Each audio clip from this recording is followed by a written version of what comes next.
Hello friends, आप सबका मेरे यूट्यूब चैनल पे स्वागत है। खांसी ज़ुकाम से छुटकारा पाने के लिए मैं ख़ास वीडियो लेके आई हूँ। शहद आप सभी जानते ही होंगे। शहद को औषधि गुण के लिए जाना जाता है। ऐसा कहा जाता है कि एक बार में 2 चम्मच शहद गले की खराश को कम कर सकता है। शहद में कई एंटी फंगल और एंटीबैक्टीरियल गुण होते हैं। बदलते मौसम में सर्दी खांसी से लोग आजकल परेशान हैं और परेशान रहते हैं। ऐसे में कई एंटीबायोटिक दवाओं को खाने के बाद भी लोगों को आराम नहीं मिलता। ऐसे में वह लोग घरेलू उपचार का सहारा लेते हैं। ऐसे बहुत से लोग हैं जो घरेलू उपचार का सहारा लेते हैं। तो चलिए जानते हैं कि खराश या सर्दी ज़ुकाम से परेशानी होने पर आप शहद को कैसे इस्तेमाल करें। तो पहला है, ध्यान से सुनिए, पहला है शहद और हल्दी। एक पैन में 1 कप शहद डालें और 3 चम्मच हल्दी। इसे मिक्स करें और 15 से 20 मिनट तक के लिए पकाएं। ठंडा होने दें। अब छान कर एक जार में रखें। एक दिन में 2 बार इसके 2 चम्मच खा जा सकते हैं आप। और शहद और हल्दी दोनों हीलिंग फूड है जिनके सेहत के लिए कई सारे फ़ायदे हैं। इन दोनों का मिश्रण गले के इन्फेक्शन, कोल्ड और मुंह के असर को ठीक करता है।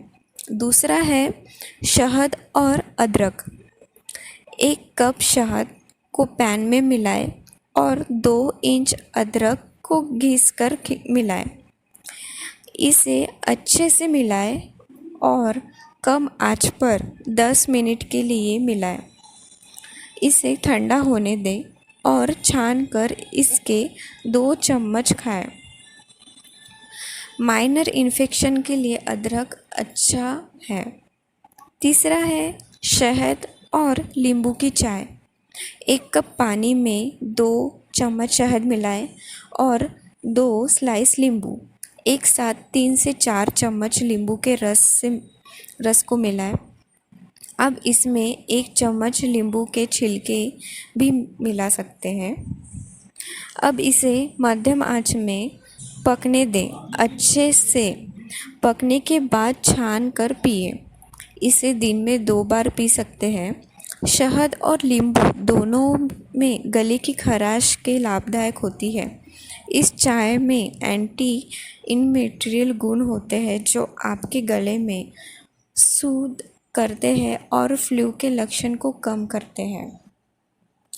तो फ्रेंड्स, आपको ये वीडियो कैसा लगा वो आप मुझे ज़रूर बताना। तो आज के ये मौसम जो चेंज हो रहे हैं इसके लिए मैं आपके लिए बहुत ही ख़ास वीडियो है, तो आप ज़रूर देखना, इसे फॉलो करना। तो शहद ये बहुत ज़्यादा फ़ायदेमंद है जो अभी इस मौसम में आपको बहुत ज़्यादा फ़ायदा देगा। बहुत ज़्यादा गुण है इसमें। तो फ्रेंड्स, कैसा लगा आप मुझे ज़रूर बताना।